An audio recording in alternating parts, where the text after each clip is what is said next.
Hello everyone. तो आज की वीडियो में हमें तीन बातें कवर करनी है। पहला, मैनोमीटर होता क्या है। सेकंड, मैनोमीटर की क्लासिफिकेशन। थर्ड, कि हम ये मैनोमीटर क्यों यूज़ करते हैं, ये मैनोमीटर क्यों यूज़ नहीं करते, या इतनी सारी क्लासिफिकेशन की क्यों ज़रूरत है। तो चलिए स्टार्ट करते हैं। तो मैनोमीटर है क्या, पहले ये पता करते हैं। मैनोमीटर दो ग्रीक वर्ड के कॉम्बिनेशन से बना है, मैनोस एंड मीट्रॉन। मैनोस का मतलब होता है स्मॉल, मीट्रॉन का मतलब होता है मेजर करना। जब हमें किसी स्टैटिक फ्लूइड मतलब रुके हुए फ्लूइड में किसी एक पॉइंट पर स्टैटिक प्रेशर निकालना होता है तो हम मैनोमीटर का यूज़ करते हैं। फॉर एग्जाम्पल, मैंने आपको एक बीकर दिया जो रेस्ट पे है, उसके अंदर एक फ्लूइड है, लेट से वाटर। वाटर ले लिया हमने, ठीक है। कोई गैस भी ले सकते हैं लेकिन हम एग्जांपल में वाटर ले रहे हैं। और मैंने आपको कोई एक पॉइंट मार्क कर दिया उसमें ए। मैंने आपको बोला कि आप मुझे इस ए पॉइंट पे इस स्टैटिक फ्लूइड के अंदर प्रेशर बताओ।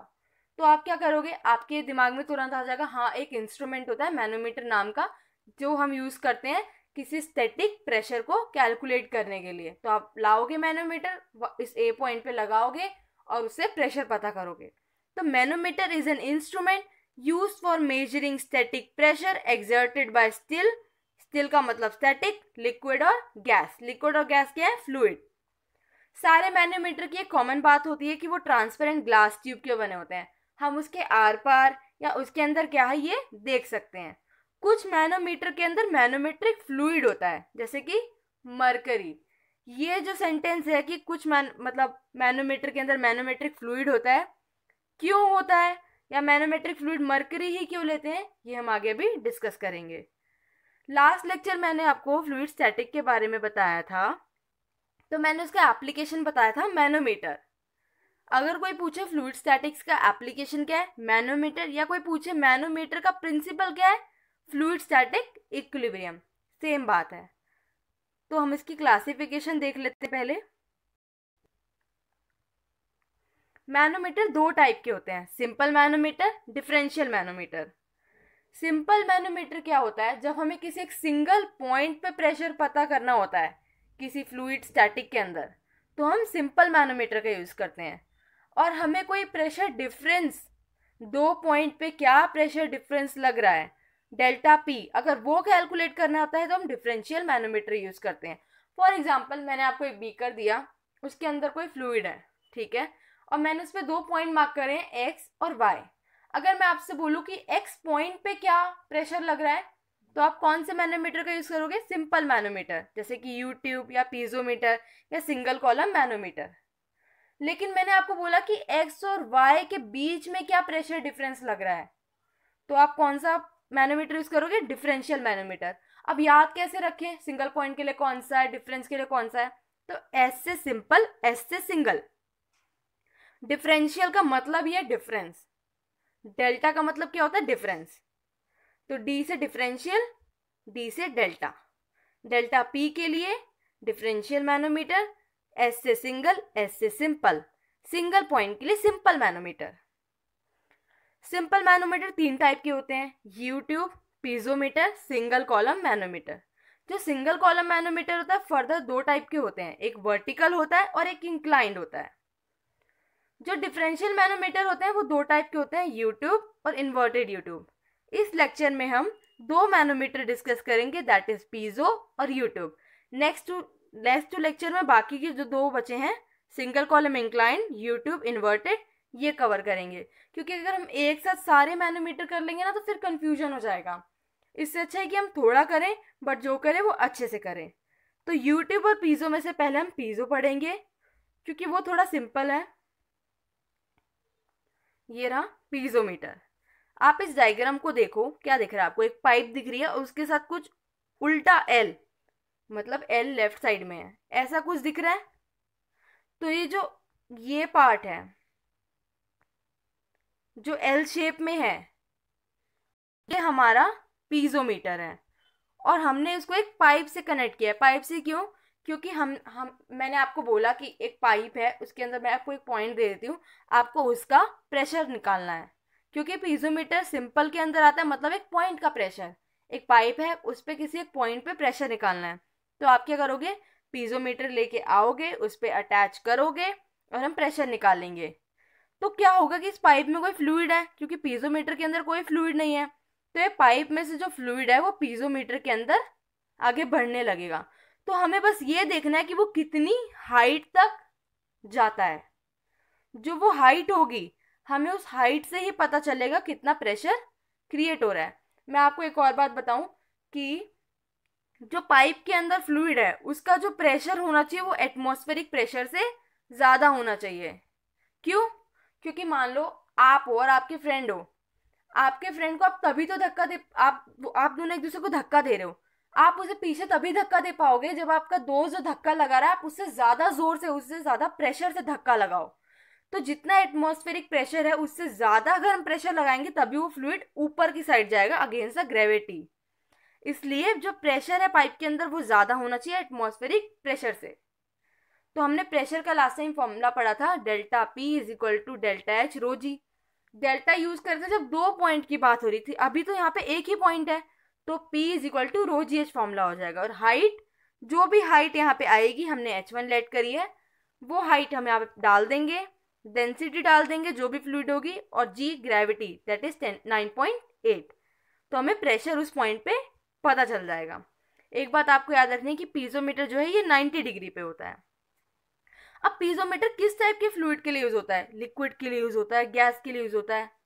अब आप खुद सोचो, अगर इस पाइप में गैस भरी होती और ये ट्रांसपेरेंट ट्यूब है, क्योंकि मैंने आपको बताया था मैनोमीटर ट्रांसपेरेंट ग्लास ट्यूब के बने होते हैं, तो आपको दिखाई देता कि हाँ गैस कितनी ऊपर जा रही है? नहीं दिखाई देता। तो इसलिए हम पीजोमीटर जो होता है वो लिक्विड के लिए यूज करते हैं, क्योंकि अगर इसके अंदर लिक्विड भरा होगा, कोई पानी भरा होगा या कोई भी लिक्विड भरा होगा, तो वो हमें दिखेगा कि वो कितना ऊपर जा रहा है, लेकिन गैस में नहीं पता चलेगा। तो इसलिए पीजो गैस के लिए हम पीजोमीटर यूज नहीं करते, पीजोमीटर हम लिक्विड के लिए यूज करते हैं। तो piezometer can not be use to measure pressure in gas, only for liquid. Negative pressure के लिए हम इसे नहीं कैलकुलेट कर पाते। नेगेटिव प्रेशर क्या होता है? एक प्रेशर होता है नेगेटिव, एक प्रेशर होता है पॉजिटिव। जो मैंने आपको ये बताया ना, pressure in pipe is greater than atmospheric pressure, ये पॉजिटिव प्रेशर होता है। अगर ऐसा नहीं होगा, जो पाइप के अंदर प्रेशर है वो एटमॉस्फेरिक प्रेशर से कम है, तो वो नेगेटिव प्रेशर होता है। तो हम नेगेटिव प्रेशर मतलब जब पाइप में प्रेशर कम होगा एटमॉस्फेरिक प्रेशर से, तब हम इसे यूज नहीं कर सकते, जो कि नेगेटिव प्रेशर होता है। हम इसे सिर्फ पॉजिटिव प्रेशर के लिए यूज करेंगे। पॉजिटिव प्रेशर मतलब जब पाइप के अंदर जो प्रेशर है वो एटमॉस्फेयर जो हमारा एनवायरनमेंट है उस प्रेशर से ज्यादा है।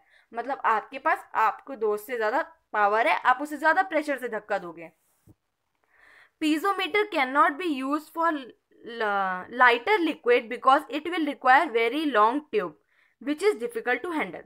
इसका मतलब क्या है कि कोई भी अगर हम क्योंकि मैंने आपको बताया हम इसमें लिक्विड यूज कर रहे हैं, लेकिन कहीं हम बहुत लाइटर लिक्विड लेंगे तो क्या होगा?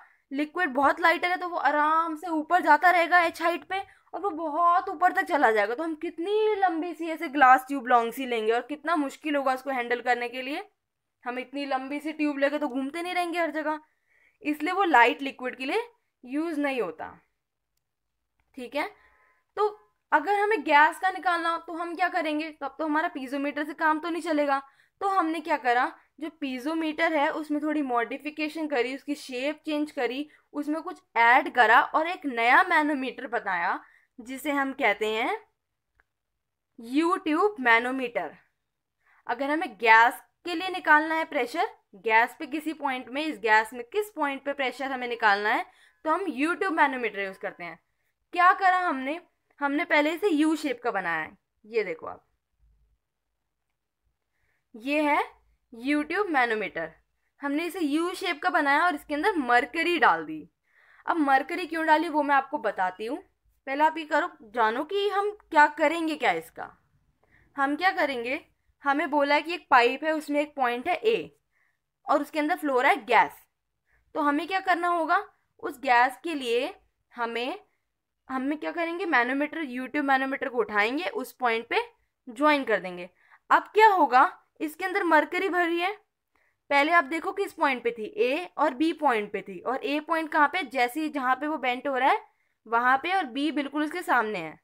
अब आप देखो जो गैस उस पर प्रेशर लगाएगी तो वो कुछ ऊपर चला जाएगा, बी से बी डैश पे चला जाएगा और ए से ए डैश पे आ जाएगी मरकरी। कैसे? बचपन में हम क्या करते थे, कोई पाइप है उसके अंदर पानी भरा है, हम एक साइड से उसे फूंक मार रहे हैं तो पानी आगे की तरफ बढ़ जाता था। तो यहाँ पे भी यही होगा, वो जो हमने फूंक मारी वो प्रेशर थी और हमने भी एयर के थ्रू ही प्रेशर मारी है। कार्बन डाइऑक्साइड हम फूंक मारते हो, कार्बन डाइऑक्साइड निकालेंगे ना, वो भी क्या है, गैस है। तो यहाँ पे भी क्या, गैस जो है इससे प्रेशर लगा रही है। तो हमें बस इसमें ये ध्यान रखना होता है कि कितनी हाइट वो नीचे गया है मरकरी और कितनी हाइट वो ऊपर गया है मरकरी। अब हमने मरकरी, ये जो मरकरी है ये क्या है, मरकरी ही मैनोमेट्रिक फ्लूइड है। अब हमने मरकरी ही क्यों यूज करी, कोई और फ्लूइड क्यों नहीं यूज करा मैनोमेट्रिक के लिए, ये भी तो सोच सकते हैं ना आप। तो मरकरी हमने इसलिए यूज करी, पहला तो मरकरी का ये पॉइंट है कि मरकरी उस ग्लास ट्यूब पे स्टिक नहीं होगा। थर्मोमीटर में भी आपने देखा होगा मरकरी ऊपर से नीचे जाती है, थर्मोमीटर में भी स्टिक नहीं होती, तो मरकरी स्टिक नहीं होती, मरकरी की प्रॉपर्टी है। Plus mercury has high density, तो मरकरी की डेंसिटी हाई है तो जो उसकी हाइट जो होगी वो बहुत ही स्पेसिफिक हमें दिखेगी कि हाँ इतनी ऊपर हाइट जा रही है। प्लस थर्ड पॉइंट, मरकरी जो है इमिसिबल है। अगर हम इसमें गैस की जगह कोई लिक्विड यूज करते हैं और वो इमिसिबल होता है मरकरी के साथ, तो हम इमिसिबल है मरकरी मिक्स नहीं होगा उस लिक्विड के साथ, तब भी हमें दिखेगा कि हाँ मरकरी अलग है और वो लिक्विड अलग है और ये लिक्विड प्रेशर लगा रहा है मरकरी पे। प्लस जब हमें गैस के लिए यूज करना होता है तो वो मरकरी को धक्का देगा आगे की तरफ, मरकरी ऊपर जाएगी, इसलिए हम इसमें मरकरी यूज करते हैं। एक प्रिसीजन के लिए मरकरी यूज करते हैं, मरकरी स्टिक नहीं होती, मरकरी इमिसिबल होती है, इसलिए हम मरकरी को यूज करते हैं और मरकरी की हाई डेंसिटी होती है। यूट्यूब मैनोमीटर में भी जो प्रेशर होता है पाइप में वो एटमॉस्फेरिक प्रेशर से ज्यादा होता है। मतलब हमने दोनों पढ़े हैं, यूट्यूब और पीजो, इन दोनों के दोनों ही पॉजिटिव प्रेशर के लिए यूज होते हैं। मतलब जब पाइप में प्रेशर एटमॉस्फेरिक प्रेशर से ज्यादा होगा तभी ये आगे मूव करेगा। अब हम इसकी एक इक्वेशन निकाल लेते हैं। जो ए से ए डैश का डिफरेंस है हम उसे H1 ले लेते हैं, बी से बी डैश का जो डिफरेंस है हम उसे H2 ले लेते हैं। मतलब वो इतने हाइट नीचे गया मरकरी और इतने हाइट ऊपर गया मरकरी। तो जो दोनों, जितना हम प्रेशर इधर से लगाएंगे उतने ही प्रेशर से वो ऊपर जाएगा। इसका मतलब जो पाइप में प्रेशर है और जो यूट्यूब में प्रेशर वो इक्वल होगा। तो हम दोनों के प्रेशर को निकालेंगे, दोनों को इक्वल रखेंगे और पॉइंट ए का प्रेशर हम उससे कैलकुलेट करेंगे। कैसे? प्रेशर इन पाइप ए वो क्या हो जाएगा, pressure at point A plus pressure का फॉर्मूला क्या होता है, रो जी एच, एक पॉइंट के लिए, क्योंकि हम एक पॉइंट के लिए देख रहे हैं यहाँ पे। और यहाँ पे हाइट क्या है, H1, क्योंकि ए से ए डैश कितना डिस्प्लेस हो रहा है, H1। तो P A plus rho G H1 ये हो जाएगा प्रेशर इन पाइप ए। अब यूट्यूब में क्या प्रेशर होगा, प्रेशर का फॉर्मूला होता है रो जी एच और कितना हाइट डिस्प्लेस हुआ, H2। तो इसका फॉर्मूला क्या हो जाएगा, रो जी H2। अब मैं एक और बात बता दूं आपको कि जो पाइप में जो है गैस है उसकी डेंसिटी और मरकरी की डेंसिटी अलग होगी, इसलिए हमने रो और रो डैश लिया है। रो डैश हो जाएगी मरकरी की डेंसिटी, रो हो जाएगी जो उसमें गैस है उसकी डेंसिटी। ठीक है, अब हम इन दोनों को इक्वल रखेंगे क्योंकि प्रेशर जितना हम फूंक मारेंगे उतने ही प्रेशर से पाइप में आगे पानी जाएगा, तो इसलिए वो इक्वल होंगे। तो P A plus rho G H1 will be equal to rho dash G H2। तो पी ए क्या आ जाएगा, रो dash G H2 minus rho G H1। हम जी को कॉमन भी ले सकते हैं तो इक्वेशन बन जाएगी जी ब्रैकेट में rho dash H2 minus rho H1। हम रो कॉमन नहीं ले पाएंगे क्योंकि इस बार रो जो है डेंसिटी गैस की और इसकी मरकरी की अलग अलग है। आई होप आपको ये सिंपल यूट्यूब मैनोमीटर समझ में आ गया होगा और पीजोमीटर भी समझ में आ गया होगा और ये भी समझ में आ गया होगा कि हमने पीजोमीटर की जगह यूट्यूब मैनोमीटर क्यों यूज़ किया और हमने पीजोमीटर गैस के लिए क्यों यूज़ नहीं किया। मतलब अभी हमें ये समझ में आया कि जो क्लासिफिकेशन हमने पढ़ी थी यूट्यूब और पीजो हमने दो क्यों डिवाइड करे। जो पीजोमीटर है वो सिर्फ गैस के लिक्विड के लिए है, लेकिन जो यूट्यूब है उसमें हम गैस को, अगर हमें गैस के प्रेशर निकालना होता है तब यूज करते हैं। अब नेक्स्ट जो है सिंगल कॉलम मैनोमीटर, ये हम नेक्स्ट लेक्चर में पढ़ेंगे और ये भी मैं आपको बहुत सिंपल तरीके से बताऊंगी कि हमने सिंगल कॉलम मैनोमीटर क्यों इंट्रोड्यूस करा। क्योंकि मैंने अभी आपको बताया पॉजिटिव प्रेशर के बारे में, राइट। पॉजिटिव प्रेशर का मतलब मैंने आपको बताया, जो पाइप में प्रेशर है वो एटमॉस्फेरिक प्रेशर से ज़्यादा है। लेकिन कभी ऐसा भी तो हो सकता है कि पाइप में जो प्रेशर है वो एटमॉस्फेरिक प्रेशर में कम हो, तब हम क्या करेंगे, उस टाइम पे हम सिंगल कॉलम मैनोमीटर यूज़ करते हैं। मैंने आपको बस एक ब्रीफ दे दिया है कि क्यों हम यूज़ करते हैं। नेक्स्ट इसके बारे में डिटेल हम नेक्स्ट लेक्चर में पढ़ेंगे। आई होप आपको वीडियो पसंद आई होगी। अगर आपको वीडियो पसंद आई तो please like share and subscribe, और इस पीडीएफ की लिंक और जो प्रीवियस वीडियो थी मेरी फ्लूइड स्टैटिक्स के बारे में, अगर आपने वो नहीं देखी है, इन दोनों की लिंक मैं डिस्क्रिप्शन बॉक्स में दे दूँगी। Thank you so much.